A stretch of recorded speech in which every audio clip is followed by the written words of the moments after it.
coaches during the week. Well, there he goes left side. Touchdown, Allen. Cam Akers with touchdown number 20 on the year. And the Rams have got it on cruise control. I guess when you look back on it, it was just a matter of time until he popped a big one like that. And, you know, at halftime, you and I discussed it. They had done a nice job on him in the first half. But there were a couple of occasions where it felt like he might wiggle out of traffic and take it to the house. Finally here in the second half, that got done. Point after try forthcoming.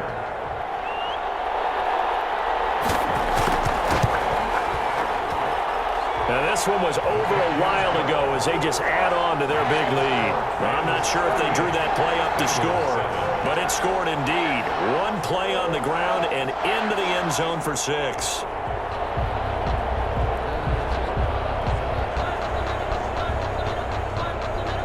The kickoff unit is out on the field, and they will send this one away.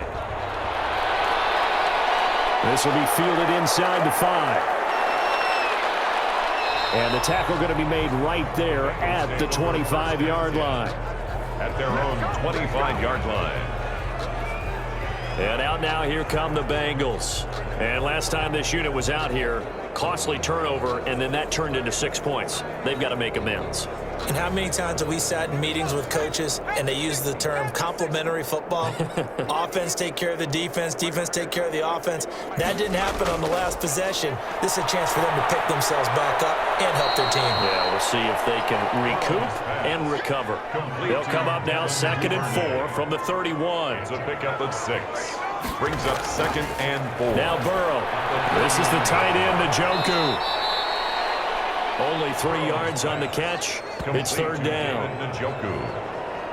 A 3-yard pickup. And it's 3rd down.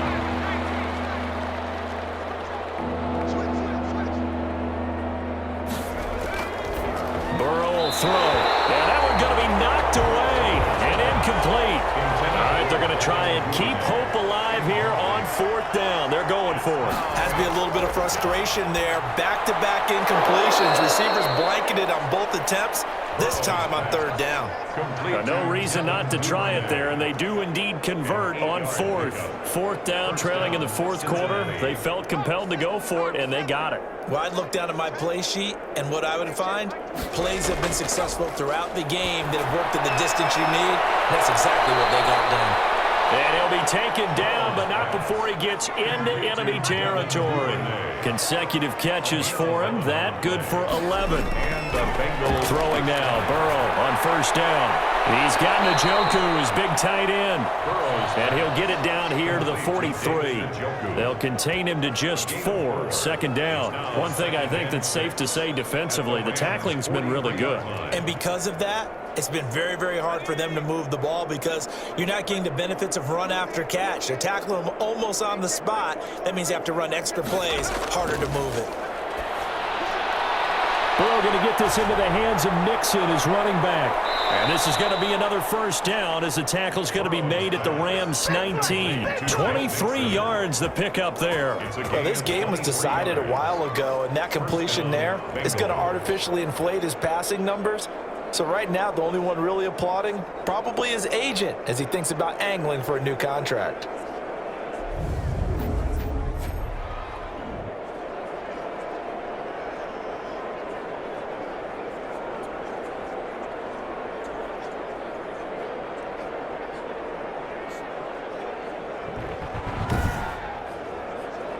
So here's a 1st and 10 now, down inside the 20.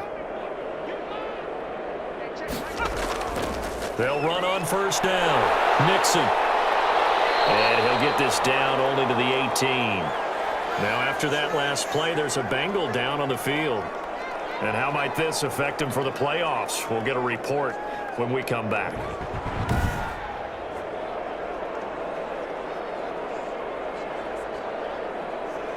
The run only got a yard. Here's 2nd and 9. They'll stay on the ground. Mixon again.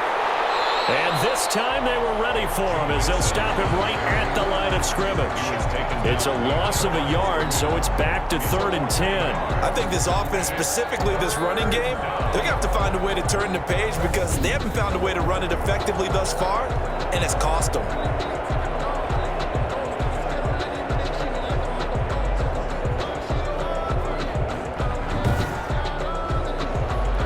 Third down now. Those last two plays indicative of how things have gone for them. Just nowhere to go on the ground and struggling to put up points. Now Joe Mixon. And this one goes nowhere. Losing yardage back at the 22. 4th down now after a loss of 2. There's no question that coming into this game, this defense was pretty vocal about its desire to take this running back out of his game. And all that pregame wolfing has turned into results.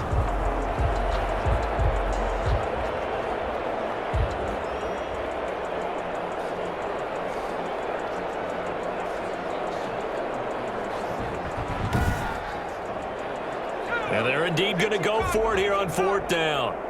So trailing here in the last quarter, let's see how this plays out. They'll try and throw for it with Burrow. And they will not be able to hook up there. It's incomplete. The Bengals try it, but it doesn't work out. And the Rams are going to take possession of the turnover on downs. That's another mistake there on the drop pass on 4th. And we've seen them do things like this all game. It's not hard to figure out why they're down by that deficit. They haven't made plays that are going to keep them in the game or win the game all game long. That's another example right there. It all boils down at the end of it to execution. Either you make the play or you don't.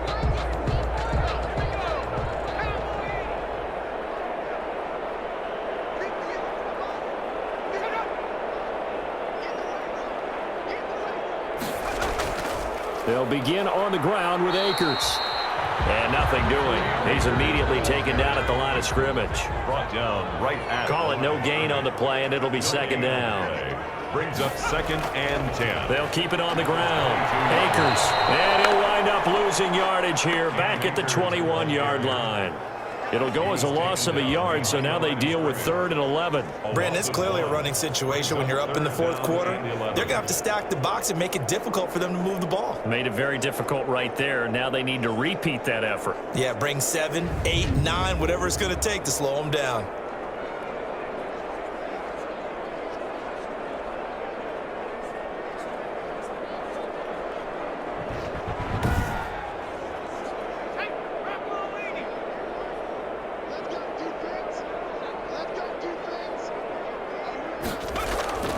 On 3rd down, he'll drop to throw. And tight coverage there. It's knocked away, incomplete. How about some applause for the defense there? They forced him to throw that one into coverage, and just like that, they're staring at a 4th down. Well done.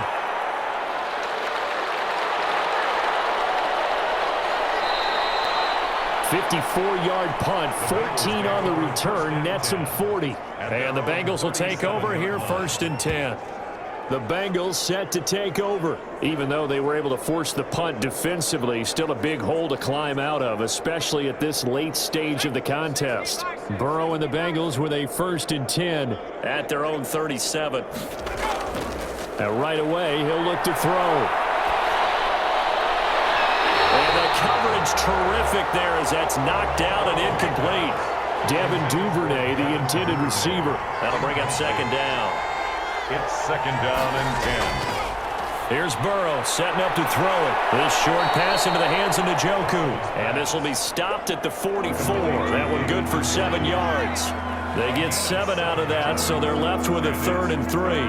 When you execute a drag or a crossing route really well and give them a chance to let it develop a little bit, you can gain some significant yardage hitting your tight end on that one. T. Higgins. A gain of that catch for his career is number 589, so 11 away from 600, but it also right now ties him with Hall of Famer Fred Biletnikoff. And we remember Fred Biletnikoff well because of the way he went about his business in catching the football. And we're seeing something similar here. Someone who runs precise routes, has excellent hands, and knows how to get the ball to the end zone.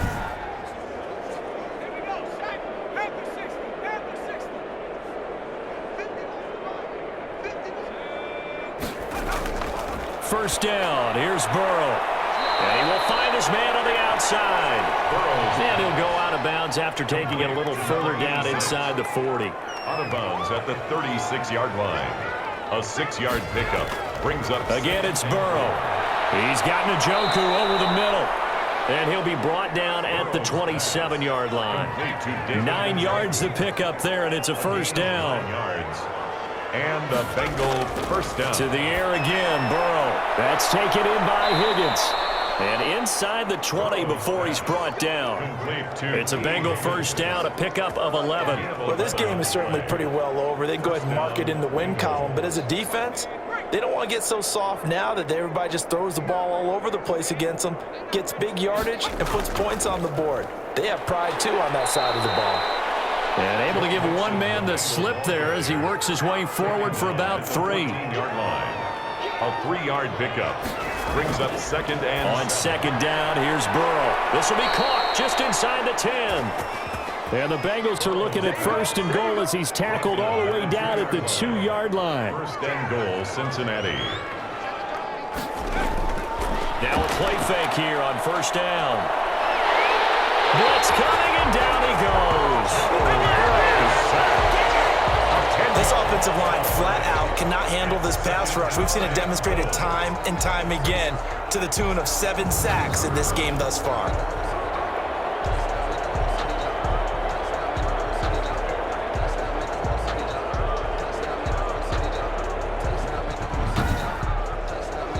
Pass protection has been a problem all night long as they come up facing second and a bundle. Here's Burrow. Toward the end zone, but that's going to wind up incomplete. T. Higgins was the intended target, but now it's third and goal. It's third down and goal. Now it's Burrow. To the goal line, but it's incomplete.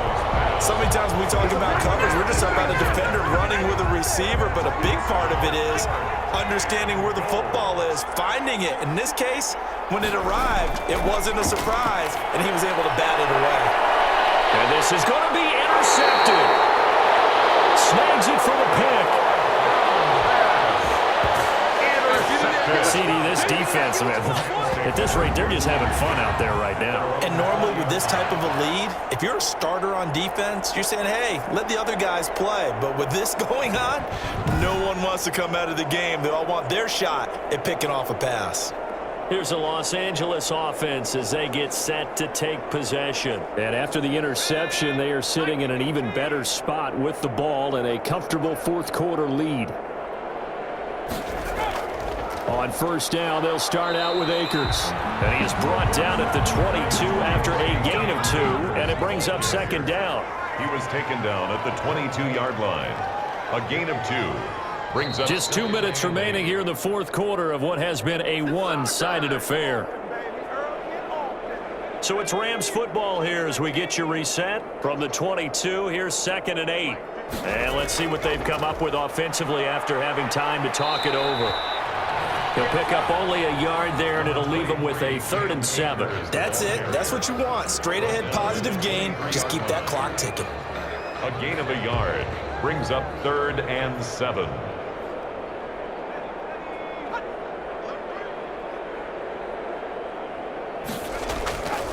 They'll keep it on the ground. Akers.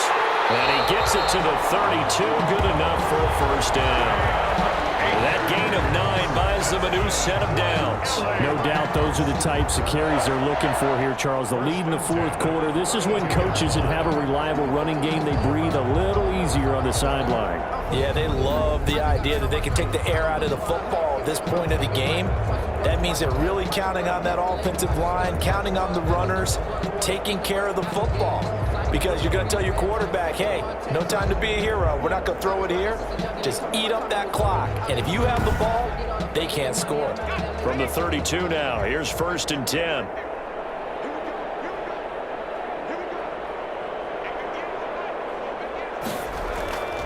Here's Akers. It's a 7-yard carry to set them up with a 2nd and 3. I know that every now and then we get in those meetings with coaches, and you almost want to roll your eyes when they talk about staying on schedule when they're moving the football. But would you say a 7-yard run is ahead of schedule? Fourth quarter with the lead, you love that, don't you? No doubt about it, because staying on schedule is trying to get 4 downs on first down. They did that, plus 3. So the L.A. Rams with a victory here, and they were buoyed, Charles, by a big second half to put this one on ice. And I know a lot of people watching this one were thinking to themselves, I bet halftime was really interesting. Probably took the paint off the walls with some of the words that were said. But I get the sense that was much more of the adjustments they made. They came in with a game plan that we saw that didn't work in the first half. They made the adjustments necessary, went away from that, and then they got it together, got a spark, and then took off. It's really nice to watch in the second half. So for Los Angeles, they're now a win away from a perfect regular season as they move to 15-0. So for our entire crew, alongside Charles Davis, I'm Brandon Gaudin. Thanks for watching, everybody. We'll see you next time.